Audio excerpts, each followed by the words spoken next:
Hello, welcome to RC Video Reviews. It's the Pilot Jam on June 9th, 2023. We're cruising through the year. You guys know in 2 weeks, like 2 weeks from now, it is in the Northern Hemisphere, the longest day of the year. And in the Southern Hemisphere, for those of us in the southern half of the planet, it'll be your shortest day of the year. So that's coming up. That whole flip over happens, and then we start heading towards the nighttime, the shorter days and the longer nights. That's on the way already. Can you believe it? I always kind of like that point because in Florida it's so hot in the summer. It's kind of like that's the day you start heading toward relief. You still have a few more months before you get there, but it's when it all starts to happen.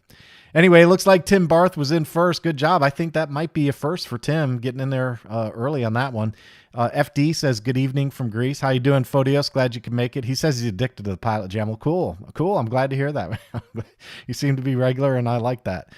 Fast Freddy's here. He says, oh, yeah, that's tonight, Pilot Jam. That's right. Four Eyes is here. How you doing, Four Eyes? HSpeed Jeff is here. Hello, Jeff from Canada.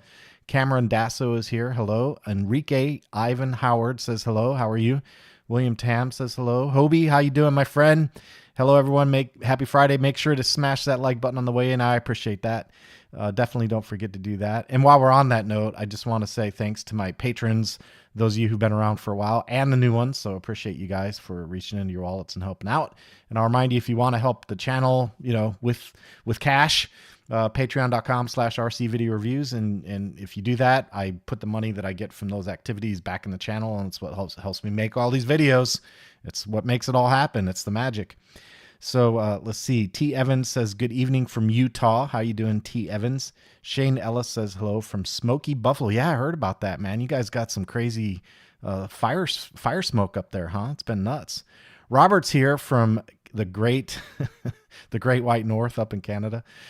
John, you must have been just scrambling to get that video out before the jam. Fred and I flew today, and it actually was a fairly easy edit. It wasn't too hard. I actually, when I got back, I had to do the desktop work, but I kind of knew that was going to happen, so I fit it in. But man, that was fun. That Bix 2 video was really, really cool. We're going to talk a little bit about that. Drummond Stewart says, good evening, pilots. John Lazars says, good evening, pilots. And David Knutz, the David Knutz, is here from Texas. How you doing, David?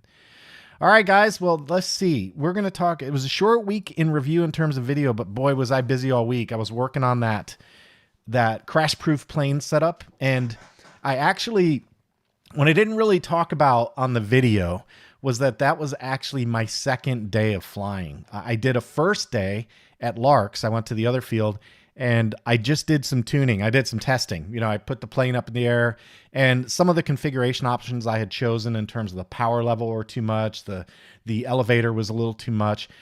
So I did a little bit of adjustments. I think I gave a little more, a less time for the motor. I did the gain, the auto gain override, because I realized that when I fly, I adjust my gain down sometimes. And I thought, if I hit the rescue or it hits auto rescue and I have the gain turned down, then it's not going to be very effective. So I did a little bit of tuning the first day. And then I went back and today did the video of Freddy, where I kind of knew it was going to behave well. And lo and behold, it was just fantastic. It worked so well. And one of the key little nuances in that one was the telemetry rate. Because when I did my first flying at Larks, I noticed a couple of times that it did react, but sometimes it got a little closer to the ground than I was comfortable with. And I thought, maybe it's just not getting the telemetry updates fast enough, because you can control that ratio in Express LRS. So I went in and reduced that from 1/32, which is standard at 100 Hertz, and 16 divided by 2. And I changed it down to 1:8. And boy, did that make all the difference in the world. And not only that, I think you could probably even go down to maybe 1:4 to make it even more responsive. So now I'm kind of scratching my head thinking I want to stick that setup on a 3D plane. Just saying. I think it might be kind of cool to try that out, because if you have that hard deck built in and it's reliable, boy, we'll talk about the 3D plane in just a minute, the little profile plane that's on the video right now. We'll talk about that in a minute. But boy, that'll really change things for you, because the hard deck, the concept of a hard deck, it really kind of alleviates you from the fear of destroying your craft. So that's kind of what I'm thinking. It might be neat. So anyway, Rambo Flight Ken popped in. Hello, how you doing, Rambo Flight Ken? Robert Ortlep says, great video. Yeah, man, that was good. And you know, you could even do that if you're just cruising. Like if you're doing some FPV stuff, you could enter that little configuration in there and say, well, you know, when I'm out, you know, doing some airline miles, maybe just put that little safety net in. It worked. What can I say? It was effective. And Freddie saw it, you know, and then another guy, while we were filming, another gentleman from the club just walked up and started talking to us while we were filming. And it was like, I was in the middle of filming. I couldn't stop and talk to him. But he goes, wow, that's actually pretty cool. And then when I was at the Larks Club, I gave the radio, after I did the initial testing and made a few adjustments, I gave the radio to our club president and I said, here, try it. And he thought, holy, you know, he said, man, that's really cool because you can't crash the plane. And it worked. It was effective. Wozy says hello to all. Hello, how you doing? David says in Fort Lauderdale this weekend and next week. How about that? You're nearby, man. Not too far away, about 4 hours. Hobie Kenobi hit the tip jar. Thanks, Shane. I appreciate you, man. That's very nice of you. I appreciate when you guys do that. Not 20. What the hell? Says Robert. Well, I appreciate any of it, so I appreciate it. Stan Heaton says, hi from Arkansas. We have some of the smoke. Oh, really? You have it in Arkansas, too? I haven't seen any down here. We've been clear. We've been getting rain. I'll tell you what, man, the rain has been crazy in Florida. It's been raining solid every single day. It's been coming down, and we're getting really good storms, but it's been great for the grass. We needed it. So, yeah, no smoke here. Let's see. Hobie says that's so he can put Precious on the desktop for the entire gem. Oh, all right. Hobie, I guess Hobie missed Precious and maybe even more than that, Mrs. Roberts' Tourette's syndrome about Precious and the spontaneous outbursts. So there's Precious for Hobie. There it is on the desk for the Pilot Jam. We'll leave it out. Robert says, I have a wicked head cold, so that's not even going to bother me today. Oh, okay. Let's see. John, you go back in our personal text message to each other. You'll find I shared something similar to this to you. You know, I'm programming for 3D. You know, I said when I initially posted the comments about it that I had seen some mention about using the Vario for a rescue trigger, and I didn't know who said it. So I felt bad for that because I like to give credit where credit is due. You know, it wasn't my original idea, but I executed it. So that's the way that goes. T. Evans says, attended one day of annual Bonneville Jets event today. It was great to watch the turbine jets. Oh, that's cool. Bonneville. Wait, is that out in California, the Salt Lake or something? That sounds good. Let's see. All right. Thanks, John. Says Hobie. All right. So that was it on the trainer. I was going to do a week in review. The video that I did, the Twisted Hobbies Edge 540, that was up just a minute ago. And I'm going to tell you that little plane, it's already crashed once. I lost my elevator in flight, so it crashed. But it glued right back together again. I had it flying the very next day. So that's the nice thing about those profile planes. We're going to spend a little bit of time talking about that tonight. So I don't want to burn too much, but I did a video, made in flight on the Twisted Hobbies Edge 540. And what I would say regarding the video on the Twisted Hobby stuff is I've tried other profile planes, and I have to give Twisted some real credit because I think their stuff builds square and true, and it flies really well, even for a profile foamy. So decent airplanes. You need a lot of glue to put them together, of course, but that's fine. But the main thing that I took from it is that they fly really well. They fly straight, square, you don't have to fight the plane in order to fly it and try all those different maneuvers. So again, we'll get into that in a little more detail later. And then the next video was how to set up a crash-proof plane, which we just talked about. And then, of course, the Pilot Jam. So that's it for the week in review. Let's see. Comments. Cameron Dasso says, the hard deck vid was cool. Might have any to add an option to mix in a bit of aileron to make a true rescue with it circling until it releases. I'm in Arkansas, by the way. Yeah, there's all kinds of options for mix, obviously, and overrides that you can monkey around with. One of the guys suggested having a full sticks override setting. And while I thought about that, I'm kind of glad I didn't implement that because there were several times, not so much on pitch, but on roll, that when it recovered, because it's not a return to home, it's not a GPS configuration. So there were some times when it would recover, aiming the plane like at the flight line, and I'm like, nope, it's got to turn. Or another scenario was that it was kind of far off, when it climbed, and it was maybe leaving your sight line. So again, I wanted to be able to control it and turn it. Pitch may be a different story, but it's really, at the end of the day, you have now a baseline and an idea. So you have the altitude, you've got the trigger, you know what hardware you need to do, you know how the logic needs to be set up in the radio. So now you have the idea, and you can, of course, add whatever overrides make the most sense for you. And that's really the nature of most of my radio configuration type videos. The idea is to kind of work out and give you a working model that you can use and tweak to your own liking. That's really what it's about. So if you think you want to add some roll in there, try it, see how it works out. If you want to add some pitch, or you want to override the pitch so it's locked in and the sticks can't do anything, try it out and see if it works for you. That's all. That's the idea. All right. Mr. Skyrider made it. Glad you could make it, Keith. And let's see. Philip Jang from Australia made it. How you doing, Philip? Four Eyes. They do what you input profiles. They do what you... Oh, yeah. Those profile planes. Yeah, man. Freddie can attest, man. I was just killing it with my Edge today. I'm absolutely fearless with that plane. I don't want to get in it. We'll get into it in a little while. I love that plane, though. It's a lot of fun. The Twisted Hobby power packs are money. Yeah, I know. The Sunny Sky motors work great, and I actually borrowed a motor out of my stash. It was a My Twin Dream, off the My Twin Dream twin motor plane that I used to do long range FPV. It was 800 kV, just the right size, 2814, so I borrowed it. It'll work great. It's doing just awesome.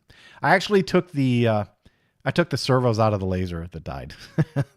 So they're the ones that made it into this plane, and they work great too. Those are the X12 708s, are real strong. So that worked out well. A whole new shop and yard. The frames are cheap, but you don't have to go with their motor option. That's right. The frames, and the Twisted Hobby frames are probably a little bit more than the typical profile plane, but I got to say, from a assembly perspective, like, the fit and finish was solid. And like I said earlier, they're very square. So you kind of get what you pay for, I think, Okay, so that's it on the comments. That's it on the weekend reviews. So now we can actually get into some stuff. Let's see what's happening here first. The profile planes. Okay, that brings us to the profile planes. So here's the deal.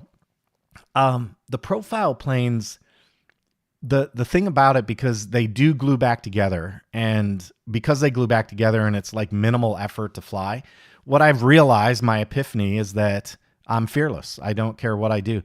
You can even ask. Fred was there. He saw it today. I did one of those parachutes. Oliver told me about these. I actually saw them at Joe Knoll, and I asked Oliver what they were. And you guys know I'm not a 3D ninja, but I asked Oliver about it. He goes, yeah, those are called parachutes. And it's when you dive to the ground, and then right at the end, you whip it out, and you crank the elevator and it stands straight up.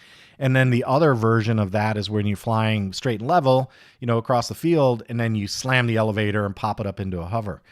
Those are called parachutes when you're going down, and a wall when you're going across the field. And so I never would have tried that on my balsa plane. That would really scare the devil out of me. I'd do it, but I'd do it real high up in the air. And I did it on the profile plane. And today I was kind of working on getting it lower and lower. I was playing limbo. And Fred was there. He saw it. I actually did one parachute where the rudder touched the ground and dragged across the ground, but I kept control of the plane, and I got it back up in the air again, which is really cool. And then Fred said that he'd been practicing in the simulator. He said he was practicing with his yak, where he would do a wall into a hover, and then he would pop the tail over and then go into a knife edge. And when he said that, I'm like this? And I did it. He goes, yeah, that's what I've been working on. So the moral of the story is, with the profile planes, it's not that I have a lack of stick skills, but these balsa planes are they're expensive. They're spendy, and you don't want to see them crash because they don't glue together that well, but the profile planes do. So, I've been taking a lot more risk with it because I just don't care. And they're a lot cheaper. So I'm like, if I completely destroy it, I'll just get another one. They're cheap, relatively speaking, compared to the big balsa planes. So I have just been having an absolute blast. That profile plane has been going with me every time. And I actually went to the field 2 or 3 times this week early. So I got up at, 5:30 in the morning. I went, flew for a couple of hours, and got home and, unpacked and ready for work on time. But I got a couple of days in, and I brought the Edge with me every time.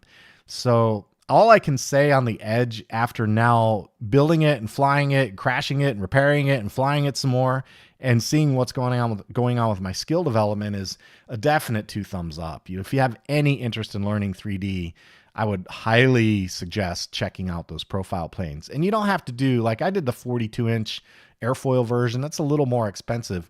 You look at like the 32 inches. Oliver just posted a video in Discord, and it was really good. He was flying that little 32-inch yak in his backyard, and he was just killing it. You can fly it in a confined space. So I'm definitely an advocate for those profile planes because I right now I completely see the value in what they'll do to teach you if you have an interest in learning how to fly 3D. So I've been really happy with that purchase so far. Again, it seems a little, for what you get, a stack of EPP foam, it does seem a little expensive, but they do take a punch and they fly square. So I guess, if there were a better option, I would be open to it. But as far as I know with profile planes, these are pretty good. And the other thing that I would say about the Twisted Hobbies planes is that pretty much to a fault, the comments have been, oh, those planes are awesome. I love them. I love my Twisted Hobbies. You can't pry it out of my cold dead hands. So generally the comments that I've seen in the videos related to the Twisted Hobby planes have been highly complimentary of Twisted Hobbies. So that's that. Let's check the comments and then we'll get moving. John, what motor did you put on the Bix 2? It looked like a 2216. Yeah, it was like a 2216. I think it was a 1400, Robert. Maybe a 1000. Freddie may can take a look at it, but I took it out of my stash, and you might notice I used that little small CNC mount. So the idea there was to take the motor out of the cavity and lift it up so I could put a bigger prop on it. So I think I put like a 9.6 prop. And that just lets it fly a little more efficient rather than being like a hotliner. So that's why I used to use that kind of rig when I flew distance out in the desert. Was I'd lift the motor up a little bit. That allows a bigger prop, and I like the way they fly with those. They fly, with a real authority. So nice flying setup. That Bix 2 looked really good. And yeah, if you didn't catch it, that Bix 2 is in Freddie's hangar now, so he can use it as a next step. There it is. There's the video. He can use it as next step, progressing through the steps on his fixed wing progression. Let's see. Robert posted the link for Discord. Thanks for doing that. Thought those were waterfalls. I don't know, but I heard parachutes, man. That's what I asked. And I heard parachutes. You guys leave a comment if you know, if you need to know. Yeah, Hobie says it was sunny sky. It definitely was a sunny sky. Whip it out, stand it up. That's what she said. You guys. All right. So waterfall. I think Four Eyes. My understanding is nose down and then pop in that elevator. I'm told that's a parachute, but if I reserve the right to be wrong because I'm not, like fully read in on all these maneuvers. So video stumbling and jumping here. Anywhere else? Let's see. I'm going to check the stats, and yeah, it does seem like I'm getting a little bit of a complaint from YouTube about the activity. It says the stream health is a little bit soft. No radios are on, so that's not it. I don't know. Let's see. As such, viewers will experience buffering. It does look like it is buffering a little bit. So let's see. 10, 11. Yep, it does look like it's buffering just a little bit, guys. So sorry about that. That looks like a network issue. I've been using these settings for a couple weeks now, and it's been pretty reliable. But yeah, I'm starting to see it. Looks like I'm stuttering just a little bit. Reload the video. All right. Well, if not everyone's seeing it, I'm going to press forward. So yeah, I haven't changed my settings at all, but yeah, it does look like it's bouncing around a little bit. I want to see if there's anything in the network. I don't have any radios on, so it's not radio interference. These are both off. Yeah, sorry if it is there, guys. I'm not sure. It's got to be something like network related. I'm not sure what I could do about that. Okay. Anyway, so that's it for the profile planes. I just wanted to touch on those a little bit because I've been having a really nice time with those, and I'm definitely boosting my skill sets with those. All right, next up is the Atezr Laser. I told you guys that I would be receiving this, and this is a sponsored video. I just got the laser yesterday, and today I got a copy of the stainless steel. I got a stainless steel square that goes under the laser build surface and a honeycomb that goes over the stainless steel, and that's what you put your build product on, your material on. So that showed up today. I got the laser the day before. I'm going to be doing a full video on this one. I'm going to do an unbox and assembly. And I'm telling you right now, let me switch over to the big camera here. I'm telling you right now, this is like monkey with the football territory, but I did want to show you guys at least the laser. You know, I don't know what it is about the laser. You know, you're not supposed to look into that. And that's the first thing I did was tilt it upside down to look at the laser. But I can tell you that this is a pretty substantial device. It's a 36 watt laser. This is the Atezr L2 and 36 watts. It says it right there in the green, right there. 34 to 36 watts. And I'm just looking forward to trying it out. I've already downloaded Lightburn and I've tried monkeying around with a couple of different designs. One idea Dave had right away was to implement or to cut control horns. I thought, oh, that's a great idea. You know, if you have the carbon fiber sheet or the fiberglass sheet, you could use it to cut control horns, which would be really cool. If you need to replace them or you want to get rid of the plastic ones, for example, you could do that. I'm really looking forward to trying this thing out. I just can't wait to see how this works.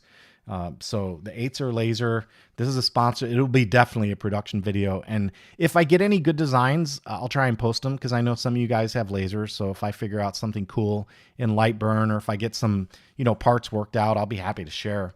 I normally do. So just be on the lookout for this one. I'm trying to figure out how I'm going to film this because I'd like to do the full unbox and the assembly and show you guys, you know, what does it look like as we you know, work on putting it together and using it for the first time. But fair warning, man, I am a complete laser novice. I have no idea what I'm doing with this thing.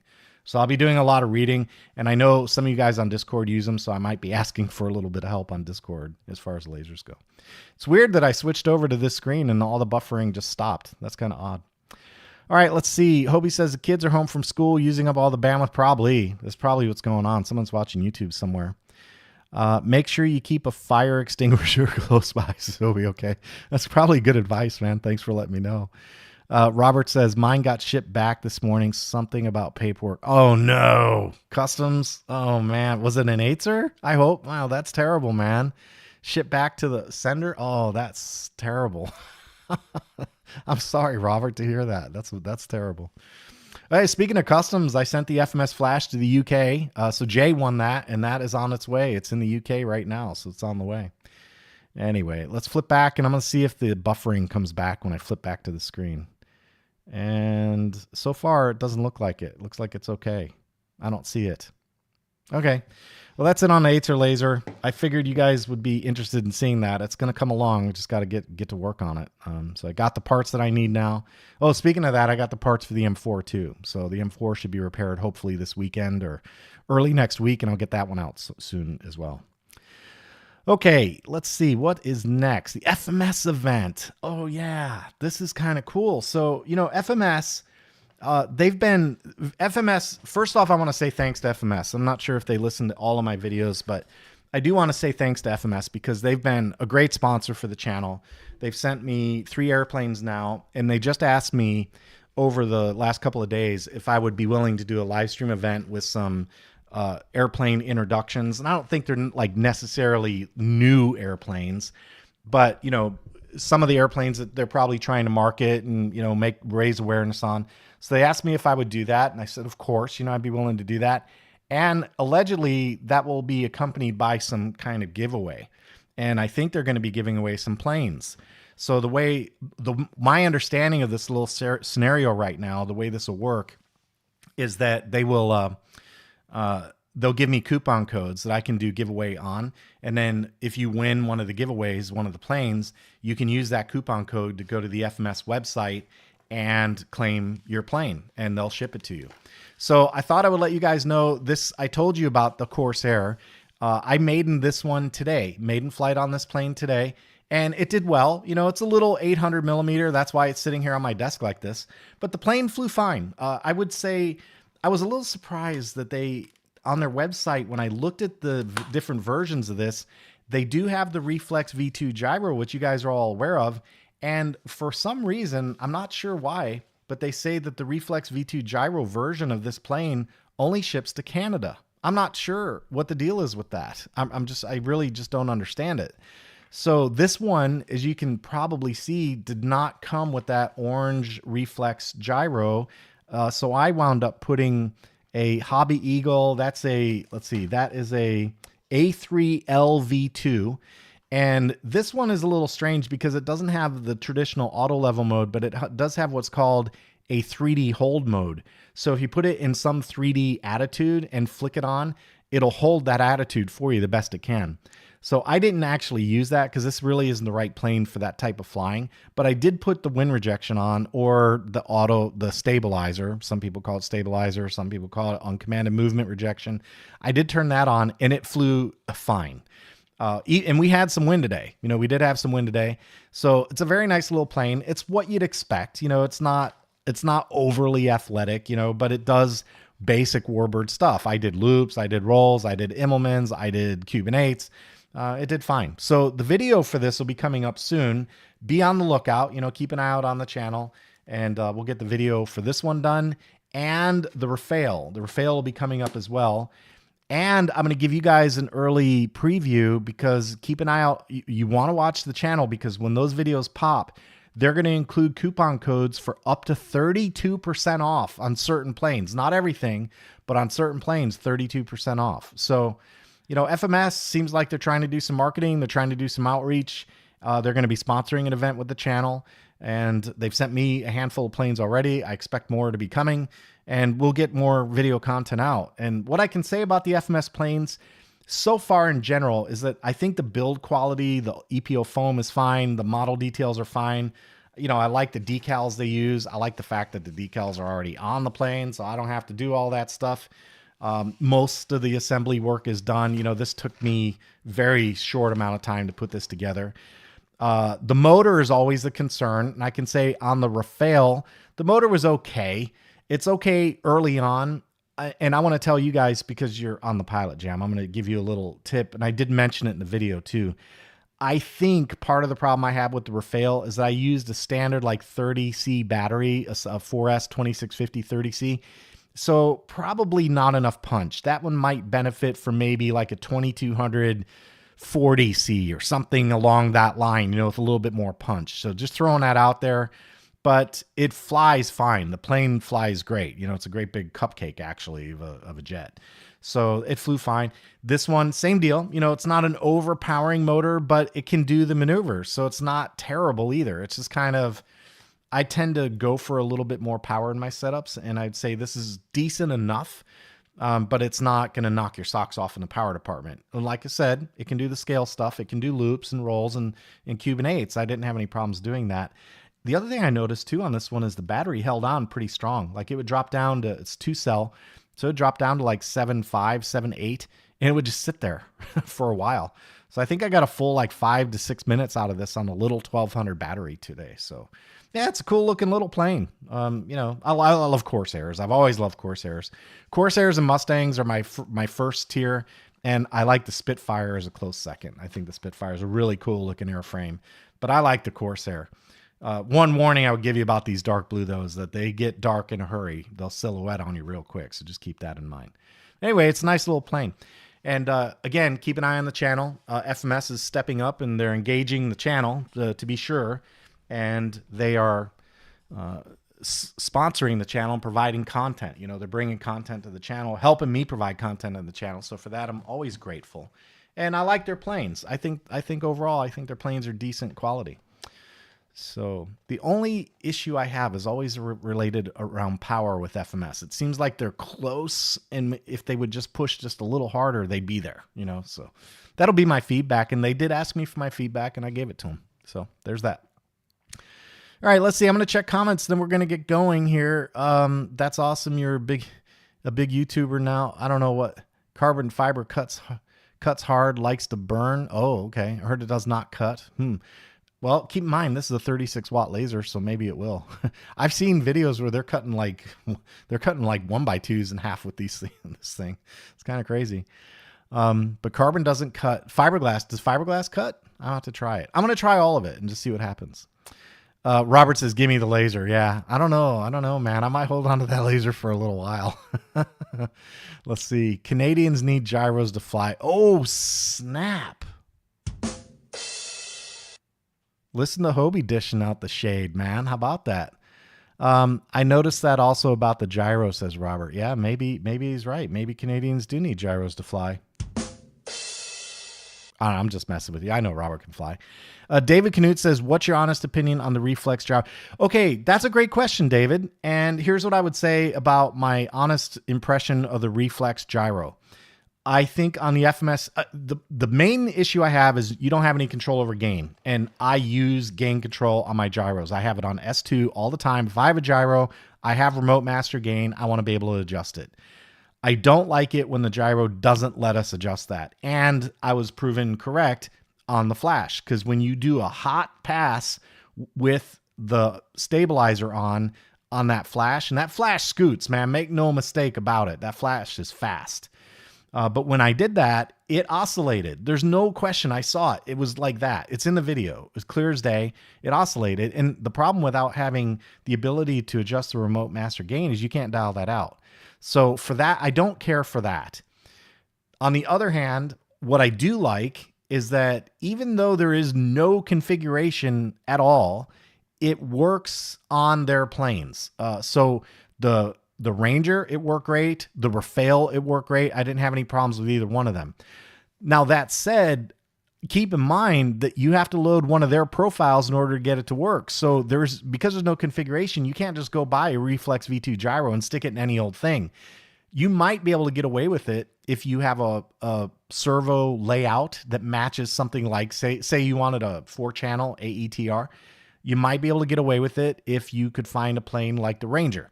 And that has 4 channels and it's about the same size and about the same speed. But they build their profiles based on their planes. So that's the problem.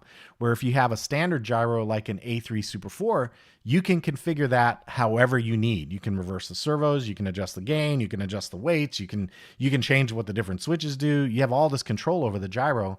That's something you don't have in the Reflex V2. So with that in mind, one of the things I noticed about the Corsair is that the US price was $159 without the gyro for the plug and play and $169 for the Canadian version with the gyro.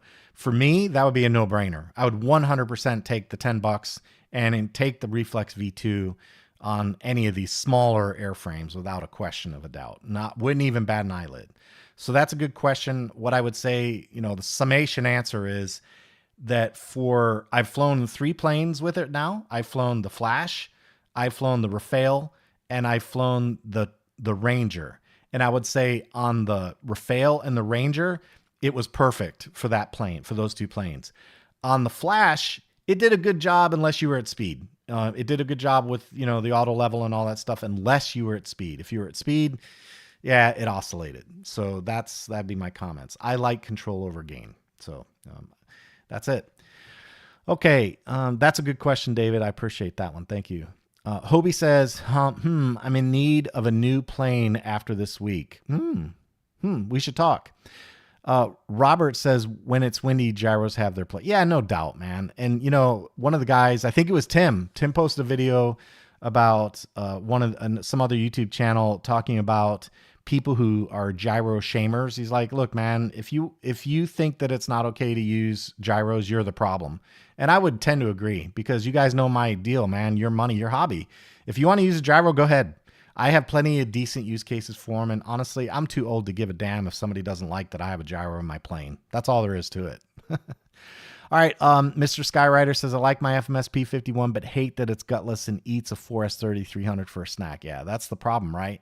You got to get the power, and that's always my concern with PMPs is the power. It's always the power. In fact, when I did the Ranger, I was commenting several times, like, I don't know if the power is going to be there. I hope it is, because I have the same experience, right? It's like the plug-and-play manufacturers need to just push a little harder on those power plants. That's it. Robert says, need a 50C at least. Yeah, that's kind of what I suspect, Robert. I don't think I have any 50C 4Ss, though, so I might have to mess around with that and just see. C ratings are just suggested. Yeah, that's true. You guys have all seen that video, right? Where the C ratings are very arbitrary and self-measured. There's no standardization, no governance over it. It's kind of a pain. So yeah. David says, give me the Corsair. give me the Corsair. David is predicting that there's going to be a giveaway on the Corsair. The P47 is pretty cool looking too. Yeah, they all are, man. They all look decent. I run 70C. You run 70C in your P51. That's a heck of a C rating. Interesting. Give me the Rafael, says David Knutz. Again, a little bit of foreshadowing maybe going on. Robert says you can tell by the weight of the battery. That's right. That's exactly how I do it, Robert. I try and make these relative comparisons, right? No question about it. Mass, higher C ratings definitely mean more mass. There's just no two ways around it. Let's see. Thanks, FMS, for all you do for the channel and the hobby. I agree. That's a very nice sentiment, Robert. And FMS has been a very good partner so far. It's been a great relationship with them. And my contact over there, she is Johnny on the spot, man. She gets stuff out the door. She does not mess around. So once we have an agreement that we're going to be doing something, that's it, man. Stuff hits the mail and I get a tracking number immediately. So I love working with them so far. They've been great. Hopefully, you know, I'll be able to keep giving them some feedback on what I think about their power systems. And if I see something that needs work, you know, I'll say it. And you got to say it in a polite and diplomatic way. But, you know, hopefully I'll have an opportunity to maybe influence them a little bit. Hopefully, fingers crossed. Because I do like their brand and I definitely like their models. No two ways around that. Let's see. Four Eyes says Motion RC has been stepping it up also. Yeah, they've been reducing prices and they've been doing the power thing. You know, on that note, Four Eyes, I have the F22 Ultra, and that one I've been able to get balanced with. They say it can take 6200s, which is horse hockey. That plane will not balance with 6200s in it, 8S 6200s. I used some high voltage 4S 5000s in series for 8S, and I still had to put 1.5 ounces on the tail to get that to balance. So I don't know what they're thinking with 6200. I would strongly disagree with that because I actually have 6200s, and there's not a snowball's chance that plane would balance with those batteries up in that nose. You'd actually have to carve out guts on the inside and push those batteries way back. That said, I do think it could handle the weight. That I would say. But my experience so far with the F22 Ultra version is that I am going through 8S 5000s in about 3.5 minutes. And that's not even being really aggressive. So that's always been my problem with the EDFs. And if you guys remember, if I, you know, take a little walk down memory lane, I got back into EDFs. I didn't have any for a long time, but I got back into them because of the X-Fly Alpha from BitGo. That thing was flying for 6 or 7 minutes. And I'm like, wait a minute, what's going on here? Why do I have an EDF jet that's flying for 7 minutes? And then I decided, well, I'm going to try another sport jet. And I got the Avanti, and that does the same thing. I'm getting 7 minutes out of the Avanti pretty regularly, flying it however I want to fly. So the moral of the story in all of that is there are EDF jets these days that can give you reasonable flight time, 6-7 minutes. They're out there. I have two, or I gave Dave the X-Fly, so he has that one now. But I have the Avanti, and it definitely does 7 minutes. And I've seen the X-Fly, and some guys from this very pilot jam saw that X-Fly fly, and they saw it fly for about 6 minutes. So they are out there, but I would suggest that really put some thought into it. Like, do you need the Ultra? I'm questioning that right now on the F22. Like, I'm kind of wondering, maybe I should have just got the high performance one that uses a single 6L 5000. Maybe that would have been a better option. Sure, it might have been a little slower, but maybe I would have been able to fly it for 4.5, 5 minutes, because you're not always doing burners down the runway. You know what I mean? It's just not what you're doing. So just something to think about. Just something to think about. All right. Hobie says, only my planes that go to the tree line have flight controllers, and usually I'm flying in manual. Anyways, that's right. I'm the same way. North 49 RC is here. How you doing, Chris? Key says, I only like it for landings on the Mustangs. Only like the power or the weight? I'm not sure. Enrique says, reflex for free. I will take it anytime. Yeah, I would say a reflex in an FMS plane, definitely they're good. Generally they're good. Let's say I have a 66% hit rate. But I would also stipulate that the FMS Flash is kind of an outlier because it's really fast. It's really, really fast. So you kind of have to bring that gain down a little bit when you're going that fast. So that's why you need remote master gain. That's why I say it. LMBO and your track record for planes without gyros. Okay, I'm not sure if that's me or Hobie. I can't follow. I'm not sure, Robert. Let's see. Power up. Fast Freddy's RC says power up. Yeah, Fred's all about the power, man. He likes seeing it get punched. I know that. Did I miss something? Did you just wake up, Fred? Hey, Fred just woke up. Hey, by the way, Fred's got some Express LRS gear again. We're going to try and get him working on Express LRS. Hobie says, I saw the X-Fly. It sounded great. It did sound good, man. That plane sounds really good when you're cruising with it, man. I don't know what it is about that particular plane, but it's really good. The X-Fly Alpha. Okay. All right. So that's it. I'm caught up on the comments. Let's get back to the desktop and we will get moving on to the next subject. So FMS. Yeah. Good partnership going on with those guys. Okay. Q&A. I missed something. There was one in here that was supposed to be, let me fix it. Give me just a second. I think I know why. I saved it for the Q&A. So we'll do the Q&A. I'm going to go to the Blackboard. We're going to bring up the Q&A. And I think this is Brett's second week in a row that he made the list. And he posted this on the Crash Proof Plane video. And what he said was, so you think the Bix 2 is a step up from the FMS High Wing Trainer? Wow, I wouldn't have thought that. As a low hours pilot with an original V1 Bixler, those are good planes, by the way, that has done the lion's share of my recent hours, I'm surprised by that, pleasantly surprised. Guess I'll avoid going for a High Wing Trainer as my next plane. I have a Phoenix 2400 glider that I've already maiden, but I have not had weather suitable to fly it. Okay. Let me clarify that just a little bit. So when I said the Bix 2 would be a good next plane for Freddie, keep in mind that Freddie started flying with the FMS Ranger, which is a very good trainer plane. It's a good high wing trainer. It's got a little dihedral. That's one of the reasons right there is it has dihedral. The Bix line of planes don't. Those wings are straight. So what that means is that the dihedral, the plane wants to fly in a stable manner. So it wants to settle down on the fuselage. It wants to be stable.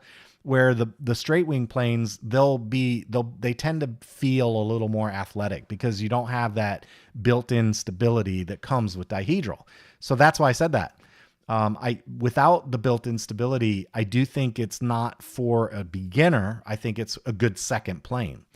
The second reason that I think the Bix 2, at least in the way I built this one, is more of an upgrade is because it's substantially faster. One of the cool things about these trainers is that they fly slow well. And because they fly slow really well, you, as a beginner, you have time to think. If something bad starts happening, you can say, wait, which way do I want to turn? Which way do I move this stick? Before it all starts becoming muscle memory for you, that's one of the advantages of these trainers, the high wing trainers. They tend to fly well slow. Now, I'm not saying the Bixler can fly slow as well, but even at 50% throttle, because it's so slick and it's not very draggy, that plane scoots, man. I mean, it really can scoot. And if you use one of those 1400 kV setups with the 7.6 prop on 4-cell, then they really freaking scoot. So that's kind of why I think the Bix 2 is maybe a second plane instead of a first plane. That was my rationale behind that. I can say that the Bix 2 is a lovely flying plane. If you just need something to relax, I got that on Hobby King for $60. I think with shipping, it was like 75 or something. And fairly cheap electronics, 12 gram EMAX servos, cheap motor, 30 amp ESC. The radio system that I put in it with the gyro was $30 and the receiver is $25. So, you're talking about like $150 all in, and you've got a pretty decent plane to fly around. And it's pleasant. It's a pleasant flyer. If you watch the landing, I haven't landed one of these, in a while, other than my first tuning day. And if you watch that video, that landing, it just coasted in. So they're beautiful planes to fly. They're just very relaxing, easygoing, and the fun. And if you have FPV gear, they're great for a camera. They really are. FL Engineer isn't here, but he's got one of my Bix 3s. I sold him a Bix 3. He's got it. They're good. They're good camera setups. In fact, when I used to fly long range FPV, the Bix 3, that was my warm-up plane. That's the first one. In the morning, I'd go out with that one first. I'd go 3-4 miles away, cruise around the mountains, and just kind of get in the frame of mind of flying FPV before I brought out the heavy hitters. So Bix planes are really good. I've probably had, I would say that I've had more Bix iterations than any other airframe, period. I've had Bix 1s, which you can, by the way, you can get those called Sky Surfers on Value Hobby for about 50 bucks. Those little Bix 1.1s, the Sky Surfers that you get on Value Hobby, those are awesome little planes. They're very lightweight, also very cheap to build, fun to fly. Very easygoing planes. I love them. And the Bix 2 is good. The Bix 3, I've had several of those. So all good stuff, man. That whole lineup is really good. There's a reason they're so popular and enduring. It's because people keep buying the hell out of them. So check them out. They're good. All right, let's see. Props Off says 40 watching, half the likes, smash the like button and didn't hurt at all. Thanks, Props Off. I appreciate you, man. Yeah, if you guys hit a like button, that's awesome. I appreciate it. Hit it. You know you want to hit it. Hit the like button. Help a brother out, man. Leave a comment, share the video. You guys, you got to engage. That helps with the analytics. Helps get the video's placement on YouTube. All right, the Consendo on 3S, also very good. Yeah, that was a fun plane to fly too. Very fun plane to fly. Very similar kind of behaviors too, by the way, Hobie. I would say the Consendo's probably got a stiffer wing than the Bix 2. During my initial testing, there was a moment where I put some real load on the wings, and I could see them bending. They didn't let go, but I saw them bend. They definitely moved up, no doubt. Hobie says you can throw a $20 all-in-one camera on it and get into FPV. Yeah, no doubt, man, no doubt. I like those Consendos and the Bixes. I like it's a good form factor. It's relaxing. Robert says I chased geese going south last fall with the Bix and FPV. I just shut the motor off and slid in right behind the V formation. Oh, that'd be fun. And they do glide well too, especially if you don't have them too loaded up with gear, right? They do that as well. So. Yeah, Bix is a nice plane. It's a nice plane. I think it's a good second plane. And so Brett, hopefully that clarifies in some detail my thinking on why I consider it a second plane versus a trainer, purpose-built trainer like the Ranger. All right, so let's see. TLK Chu says, hi, great video, sub and liked. I'm new to the Boxer and this helped me set up the radio quickly. Any video on configuring for the models? I'm trying to set the dual rates and curve and can't seem to find much info on it. The manual sure is basic. I brought this question in because for the people who are using the black and white radios, I want you guys to understand that you can use the library of OpenTX and EdgeTX videos that I have to teach yourself the black and white radio. So here's the deal. Yes, they may look a little different. You know, the screens may look a little different. The placement may look a little different, but the functions are pretty much the same. So the moral of the story is don't be afraid to watch the OpenTX and EdgeTX videos I have on the channel to teach yourself how to configure the Boxer, especially if you learn how to use Companion. Because if you learn how to use Companion, they're going to look an awful lot alike.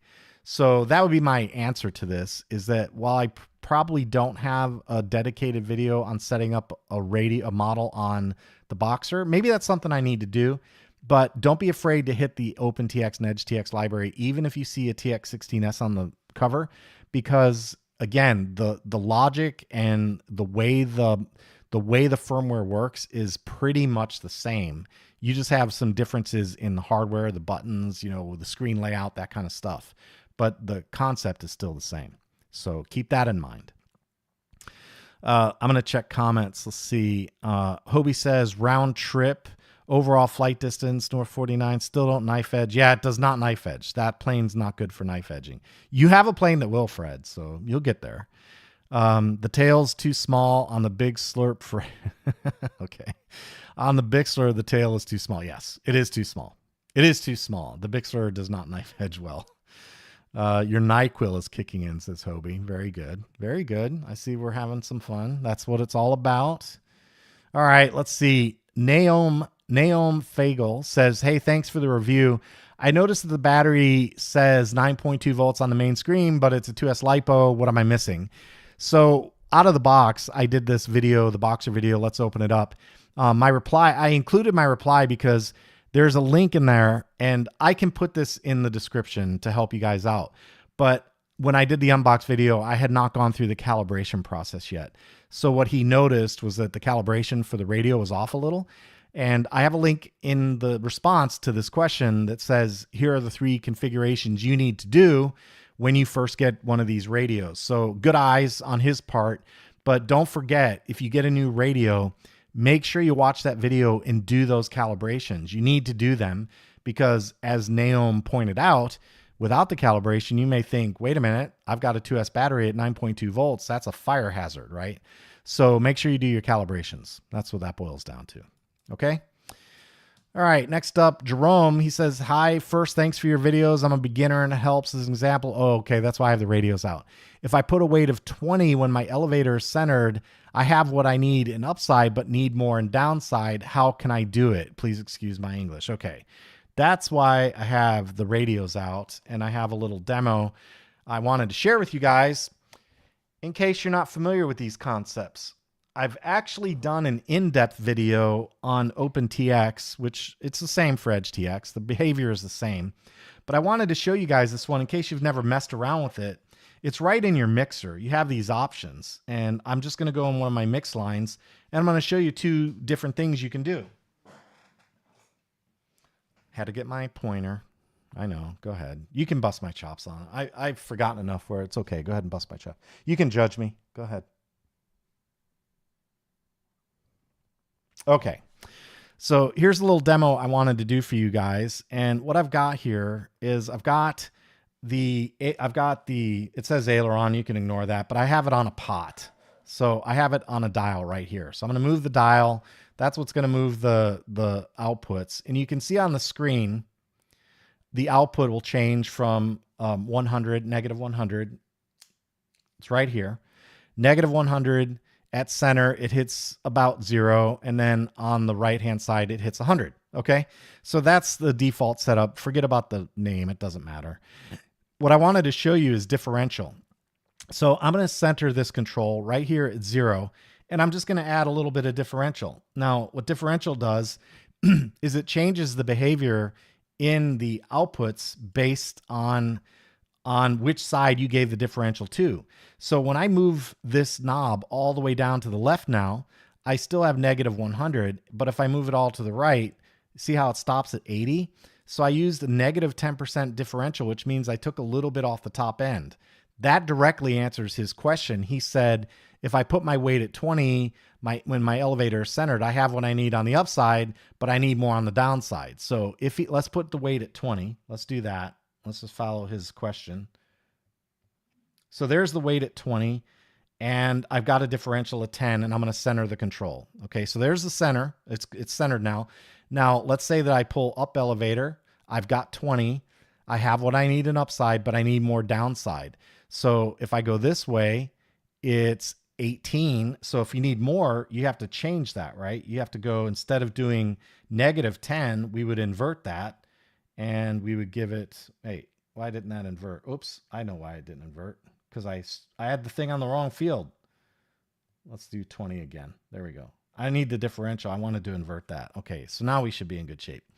So here we are back at center again. And what is going on? What is going on? I want it to be weight. Default, 20. Okay, stop messing with me. Okay, so there's our negative 18, and there's our 20. So if you need to change more on one side, you simply hit the differential, and you can change a little bit more on one side. So here we go. We're negative 16, and now we're still negative 20. So differential allows you to change the amount of movement on one side over the other. Okay, so that answers his question. The other thing that I wanted to show you guys real quick is that you, in addition to differential, you can also do an offset. So I'm going to set this to default. I'm going to set this to default. I'm going to do max. I don't want 500. I guess I have to just hold the double arrow and go up to 100. So here's another thing that I wanted to show you while we're in here tinkering with these is the offset. If you've never used offset before, all it does is kind of shift your center. Okay. Now, I don't think it's a good idea to use offset for trim. But let me just give you an example of what you can do with it. So if I move my offset to 20, you see how my output changed from center? It was center. When it's 0, it's right here at 0. When I add 20, it moves the center over to the right to 20, and I can still go up to 100. But notice that the mix, the mix line says we are at 120. So it's adding that offset in. Now I'm going to go back the other direction, and notice that we shaved 20% off on the left-hand side. So we've kind of moved our We've moved our output over to the right 20, starting with center. Center's now moved over. Our endpoint on this side is moved over, but our endpoint on this side stays the same. I don't really like that because that is kind of, in a way, that's another differential. But let me show you one way where offset does make sense. So here's a little trick I've been using for a long time. I'm going to set my offset to 50, and I'm going to set my weight to 50. Now what happens is this effectively limits the offset to one side of the curve only. So now I've got the knob all the way counterclockwise. That's all the way counterclockwise. And you can see I'm at 0. So I'm not going down to negative 100. I'm at 0. So this is only using 1/2 of the curve for my gain knob. So if you have a gyro, for example, that only wants to see a sweep of 0 to 100, that's one way you can do it. You can set a weight of 50% at an offset of 50. And when you do that, now when you move this dial, let me see, I'm going to zoom out just a little so you can see it happen. There we go. So as I move this dial all the way over to the left now, that's all the way over, we're stopping at 0. And when I come all the way clockwise, we wind up at 100. That's one way that I use offset. I like that better than trying to use it for things like trim. If you need to move your center, I would advise using subtrim to do that instead. Okay. So there's just a couple little options in there I wanted to show you guys if you've never tinkered with them. Don't be afraid, set up a test model and get in there and try it. See what happens if you set your weight. What happens if we do a weight of 30 and we do an offset of 30? Then what happens? If I move the dial around, I can see, well, I'm still at 0. And when I go all the way up, I stop at 60. So that's what happens when you have a weight of 30 and an offset of 30, right? So it gives you a way to kind of control the sweep range if you need that kind of control for whatever reason. So just don't be afraid to get in there and play around with it. That's how I learned how to do this stuff. I mess with it and see what happens, okay? All right, back to the blackboard. Jerome, that was a good question. Hopefully that answers you. IO Man says the Ranger has 2-watt capabilities. Was just stating this because in the video it said they were all the same. Okay. Here's the deal on these modules. When we get these modules, these radio modules, and I'm going to bring the big camera up so you guys can see it. We get these radio modules. The manufacturers have to do an attestation. They basically say, yes, this is Part 15 compliant, which means several different factors come into play, including EIRP, to make sure it falls within the dB output specified by Part 15. So when it comes down to things like, well, how do you do 2 watts, or does this one do 2 watts? I don't get into that. I don't get into that equation because I don't show people how to do it. And I don't really talk about it because, number one, I'm not going to advocate for violating the compliance rule that your radio is issued under, right? That's just not something I'm going to get into. That, to me, reflects poorly on somebody who has a microphone and you're encouraging wrong things, right? So that's why I don't do it. But I'm also, on the other hand, I'm not your daddy. I'm not a cop. I'm not with the FAA. I'm not with the FCC. I'm not your daddy. So if you think you need to do 2 watts, whatever. What I would say, I do have one comment I have to make though. And I'm going to do this because if you're a ham radio operator, you know this. And this is one of those kind of creed things that you go by. And the rule is simple. And that's that you're supposed to use the minimum amount of power to get the job done. Minimum amount of power necessary to get the job done. So if you're one of these guys that wants to go out to a field and just slam it up at 2 watts and jam it and run the T-power up at 2 watts and not care, just understand you could be swamping other people. And that's not cool. That's not a cool thing to do.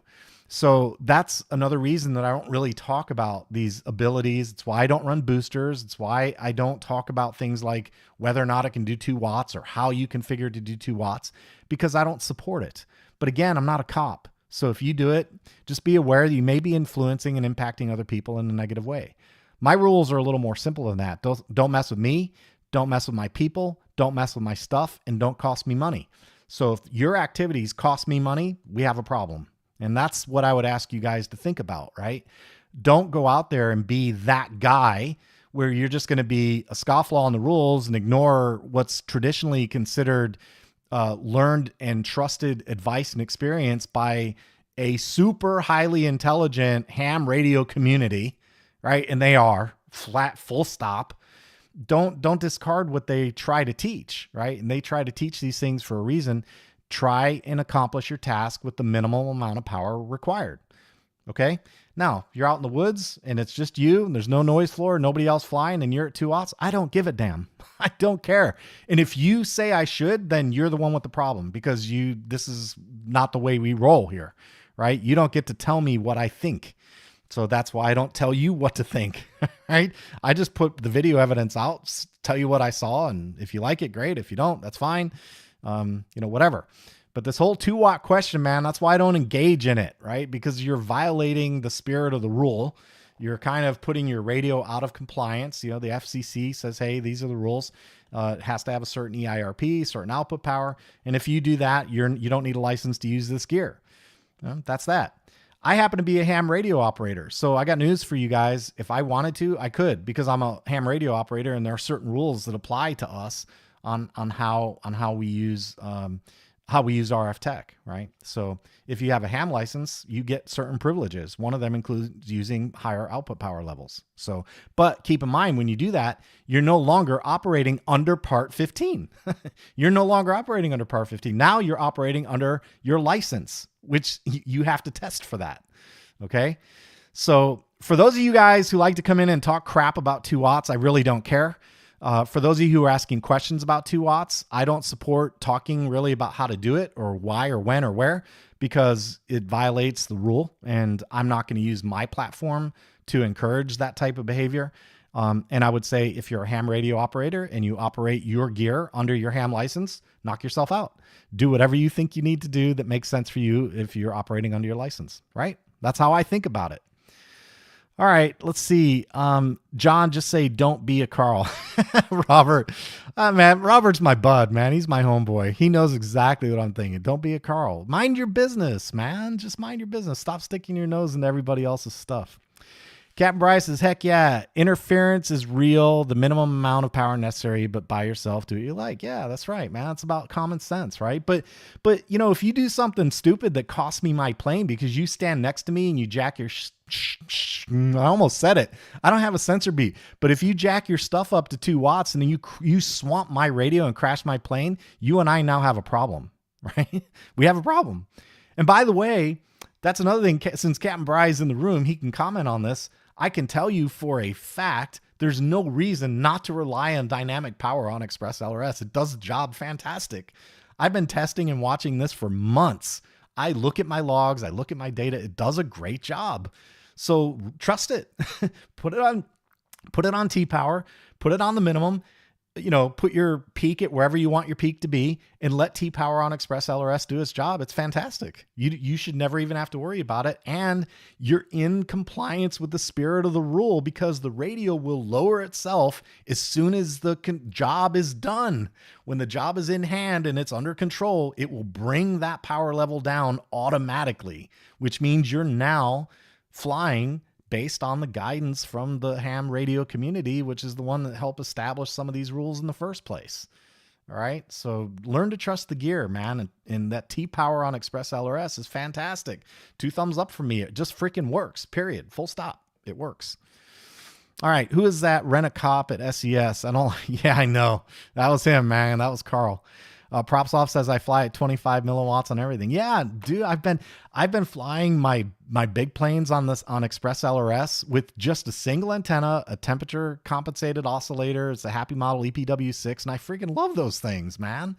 I can fly a 78-inch plane as far away as I can see it, and I have tested it as far away as I could see it. And when I got it on the ground and looked at my radio, RQLY was like 95%. I saw one spike at 50 milliwatts, and that was it. I mean, it's brilliant. It's brilliant. It's why everything that I own is in the process of being converted to Express LRS. And I'm not saying that because Captain Bry's here. You guys can check with Rob. I've already invested in like 17 new receivers. So I put my money where my mouth is. It's all getting converted, man. I'm Express LRS 100% at this point.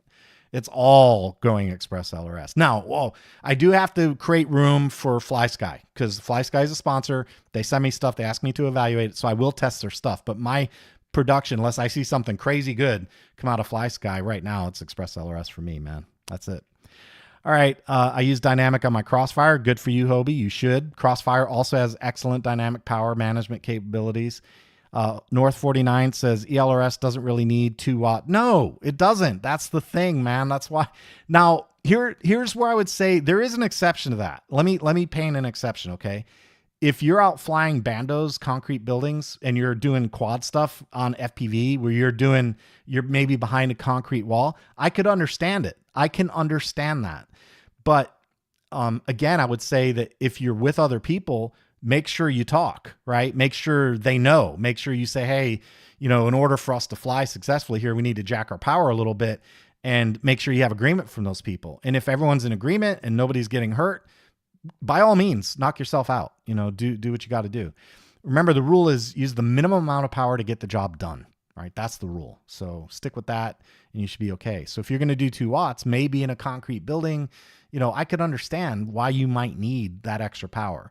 But I would say if you're out at a normal field and you're flying distance, or you're flying line of sight, man, if you need, I guess if you're flying, go look at the leaderboard. That's all I would say. Go look at the Express LRS leaderboard. You can see how far they're flying. I know there's I've seen some numbers up like 25 milliwatts, maybe 50 milliwatts on 2.4 gigahertz of 40 kilometers. So if you think you need more than that, I think you're crazy. You don't. I can tell you that all my line of sight stuff, my ELRS stays right around 25 to 50. And the 50 is just the real short spikes, like up and down. That's it. Other than that, it just cruises at 25, and I've never had a loss of control. So anyway, that's that. I didn't mean for that to be a diatribe, but yeah. The 2 watt thing, I get tired of people, being prickly about 2 watts. We're not cops. I'm not a cop. I'm not here to govern what you do. I'm just here to explain, right? So you have to make your own choices, and you have to live with your choices. You're grown men, right? You're grown adults. You do what you got to do. All right. So that's that. All right. We'll go back to the blackboard and move on to the next one. That was a good conversation. North 49 says, I'm going to switch mine to the dynamic. Good. That's all you need, man. All you need. It works. Trust me on that. It works. Hobie says, no, I think John has spiked once to 500, and that was for an issue, I believe. Yeah. I think I may have spiked one time at 500, and who knows, that could have been, a radio alignment issue or something like that, but that's very, very rare to see that. And it was momentary. So, let's see. 500 packs make a massive difference in racing. 500 packs, 500 milliwatts, maybe. Yeah, Spectrum. I'm not going to do that. I don't have my cripple hammer out for Spectrum today. All right. Mike Wedding, he says, would a 10 by 4 by 7 APC slow fly prop with a 40 amp ESC on a 1.5 pound plane work? Their site recommends a 40 amp ESC, but shows 42 amps max current draw. Thanks. I got 2 answers here. Answer number 1 is, when you are working on setting up your plane with your motor and your prop, test, get a watt meter, stop being a cheapskate. Go to Amazon or Race Day Quads or whoever else you got to find a watt meter, buy it, put it in line, and test. You got to test. The only time I don't do that is when I have a platform like Sunny Sky, now I've done so much testing on Sunny Sky that I know their numbers are accurate. So if they tell me that on a 40cc motor and a 22-inch prop, I'm going to see 160 amps, then I know that that's what I'm going to see. But if you're not sure, then I would recommend testing. Okay, so test. The other half of this question says their site recommends a 40 amp ESC, but shows 42 amp max. If that's the case, don't cut it that close. You're just begging for a problem. I like overhead on mine. I like at least 10%. I prefer 20. So 20% overhead on a 40 amp draw, 42 amp draw. That is 8.4 amps on top of 40. A 50 amp ESC should be fine. Okay. So that's my recommendation. 20% overhead, 10% is fine, but I like 20 for safety. Don't forget, I also live in Florida and it gets hot here. So because it gets hot, I like my ESCs to be able to breathe a little easier. So don't cut it that close on your ESCs. It's not worth it. Just spend a little extra, deal with the extra weight, and go a little bit larger on the ESC. You'll thank me for it in the end. Captain Bryce says, also with regards to that question, only the bling version of the Ranger can go to 2 watts. Yeah, the Ranger, not the Micro or the Nano. Yeah. I wasn't sure of that. So thanks for clearing that up, Brian. I thought the Micro did as well, but maybe not. Maybe it needed that aluminum housing. So thanks for clearing that up. Robert says WAP and amp meter is my best investment out of everything. Watt and amp meter is my best investment. Yeah, you gotta You got to test this stuff, man. You don't, like, if you can find the exact combination on my channel for some testing that I did, you can say, okay, well, he did the test, there it is. Then you can trust it, because I don't hide results. But if you don't know, you can't find the exact combo, just get the gear and do the test, man. A watt meter's cheap. They're like 20 bucks, 15 bucks, 20 bucks. It's totally worth it to make sure you don't crash a $200 plane because you overamped it, right? Just spend the money. Let's see. Hobie Kenobi says, my best investment is my hanger from RCVR. Yeah, Hobie got a good deal on some of those planes, man. He got a nice pickup there. Propsoft says, sorry, John, I'm an FPV drone racer and I really enjoy the super speed of 500 packet rate that ELRS delivers, and I can feel the difference between quads that have it and the ones that don't. So we're not talking about packet rate, Propsoft. We're talking about milliwatt power, okay? There's a big difference. I'm not touching on the frequency packet rate, okay? There's a big difference, right? Keep that in mind. We're talking about transmit power, the milliwatt power, not your packet rate. They're very different. Okay, so that's it on that. Let's move on to the next one. Big Fat Dad. I just love this comment. He gets on, he goes, hey, I got it on film. That was the first thing we always wanted to know when we crashed our motorcycles back in the day. My buddy crashed and knocked himself out. First words when he came to, did you get that on film? I love that comment because, man, I've said the same thing. When I crashed the 67-inch laser, the very first thing I looked at Dave, I said, did you get that? And Freddie knows, man, if there's going to be a crash, if Freddie has learned, if he starts to see, I don't want to drop an F-bomb. If he sees chicanery and goofing on the planes, he knows. He busts out the camera and he starts filming. He already knows. So, and he does it because he's waiting for the crash. And it's so funny because anytime I crash, Freddie's like, I got it. The first thing he says, man.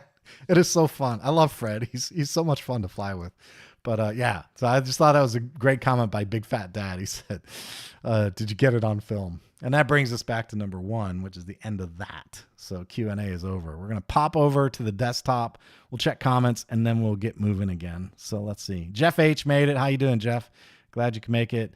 Props off says, yes, as I understand and said earlier, I run. Okay, good.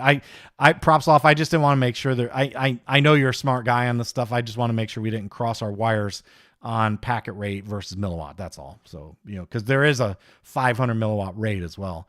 I wonder if you tried 1,000. Have you tried F1000? I don't know. I've never tried it that fast. I can tell you that on another plane that I just set up where I no gyro involved, I think it was on my 78-inch Edge 540, where I have digital servos. I ran from Express LRS output 333 hertz to my power distribution board and direct to the servo. And baby, those things are butter smooth, man. They're so good. They sound really good. Buttery smooth at 333 hertz. So I get it. I get it. Now, do I need it? Probably not, but what the heck? The servo supports it and Express LRS puts it out. Why not? I mean, if it puts out, right? Okay, that's what she said. All right. Robert says, when are we going to see something from Radio Master soon? Hint, hint. Yeah, it's coming, Robert. I can't say, man. I can't say. It's coming. I have the gear. It's on the way. It's on the way. It's on the way. That's all I can say. All right, let's see. That's it for Q&A. Let's talk a little bit about what's coming up. Okay, what's coming up? Be on the lookout tonight, probably tonight, maybe tomorrow, for some videos on the FMS planes. I got the Corsair that I'm going to be showing. I've got the Rafael that I'll be showing, and be on the lookout for those. Those will be coming in the next day or two, so that's coming right around the corner. We got the Bix video done with the crash-proof plane, which I'm really thrilled about, loving that. I'm probably going to ask Dave or Freddie to film me with the Edge, because even what you see there is like I'm in nosebleed territory compared to where I've been flying lately with that plane. So I've been having an absolute blast with it. I may do, Freddie's like, man, you should have filmed that. We should have filmed that today, because he was watching me kind of get my groove on with that plane. I'm having a blast with it. So you guys may see a profile plane video. Fred's also got his yak. You know, he's working on that. So we may see some material of Fred flying his yak around. And then the other big thing, obviously, is the FMS event that I talked about. So that's on the way, and the laser video. So I have the laser in hand now. It's in my hands. I've got my honeycomb cutting bed. I've got my stainless steel protection for the table. All I have to do is get it put together, do the unbox. This is a sponsored video, obviously, so I've got to do the sponsored part. And after that, I'll probably do some videos showing me cutting some parts. So I'm kind of really excited about the laser. I can't wait to try it. I think it's going to be a lot of fun. So we got a lot of material on the way. That's all I can say. Just plenty of stuff on the way. And I've got the secret Squirrel Radio Master stuff that will be coming out when it comes out soon. Let's see. Propsoft says, I've not run 1,000. Try it, man. Maybe if you like 500, you might like 1,000. Why not? Right. And then Robert posted the link for the Discord. So I appreciate that, Robert. Thank you. All right, guys. Well, listen, I hope you enjoyed the content tonight. Thanks for joining me on the Pilot Jam. We actually it was a good session, hour and 15 minutes straight through. A lot of content tonight.